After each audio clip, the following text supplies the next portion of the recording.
இன்னைக்கு விஜயகாந்த் அவர்களோட 73வது பிறந்தநாளுங்க. நம்ம கூட அவர் இல்லைனாலும் அவரோட ரசிகர்கள் அவரோட பிறந்தநாளை மிகச்சிறப்பாக கொண்டாடிட்டு வர்றாங்க. தன்னோட தெளிவான ஆழமான அரசியல் கருத்துக்களை தன்னோட படங்களில் ஆரம்பம் முதலே மக்களுக்கு சொல்லிட்டு வந்த இவர் 2005 தேசிய முற்போக்கு திராவிட கழகம் அப்படிங்கிற ஒரு கட்சி ஆரம்பிச்சாரு. அவர் கட்சி ஆரம்பிக்கிற டைமில் பார்த்தீங்கன்னா நான் ஸ்கூல் படிச்சுட்டு இருந்தேன் அப்படின்னு நினைக்கிறேங்க.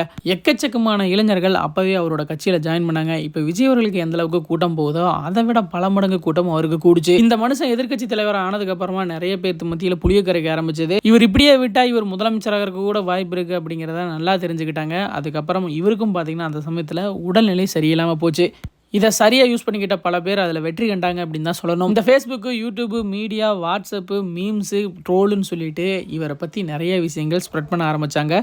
கம்பீரமாக இருந்த மனுஷனை ட்ரோலுக்கெல்லாம் உள்ளாக்கி கேலி கூத்தாக்கிய பெருமை மீடியாவுக்கு இருக்குங்க. இந்த மாதிரி விஷயங்களை எல்லாம் ரசித்து ஷேர் பண்ணி இவரை வருத்தத்துக்குள்ளாக்கிய பங்கு மக்களுக்கும் இருக்கு. கோடியில் ஒருத்தர் தான் இந்த மாதிரி எல்லாம் மக்களுக்கு ஏதாவது நல்லது பண்ணணும்னு வருவாங்க. அந்த மாதிரியான நல்ல மனிதர்களை எல்லாம் இவங்க மதிக்க கூட மாட்டேறாங்க அப்படிங்கிறதாங்க உண்மை. அவர் இருக்கும்போது எத்தனையோ பேருக்கு உதவி செஞ்சிருக்காரு, எவ்வளோ விஷயங்கள் பண்ணியிருக்காரு. இவர் இருந்தப்ப இவரோட அருமை தெரியல, இல்லாதப்ப பார்த்தீங்கன்னா இவர் மாதிரி ஒரு மனுஷன் இல்லவே இல்லையே அப்படின்னு சொல்லிட்டு எல்லாருமே ஸ்டேட்டஸ் வச்சுட்டு சுத்துறாங்க. கண்டிப்பாக அவர் உயிரோடு இருக்கும்போது கூட என்னை வச்சு ட்ரோல் பண்ணி அவன் சம்பாரிச்சிட்டானா, அவன் நல்லா இருந்தா சரி அப்படிங்கிற மாதிரி தான் கண்டிப்பாக சொல்லியிருப்பாப்ல. அப்படிப்பட்ட நல்ல மனுஷனை மக்கள் புரிஞ்சுக்கல அப்படிங்கிறது தான் இந்த நாளில் வருத்தமாக நான் தெரிவிச்சுக்கிறேன். மிஸ் யூ கேப்டன் விஜயகாந்த் அவர்களை உங்களுக்கு எவ்வளோ பிடிக்குன்ட்டு கமெண்ட் பாக்ஸில் மறக்காம கூட ஷேர் பண்ணுங்க.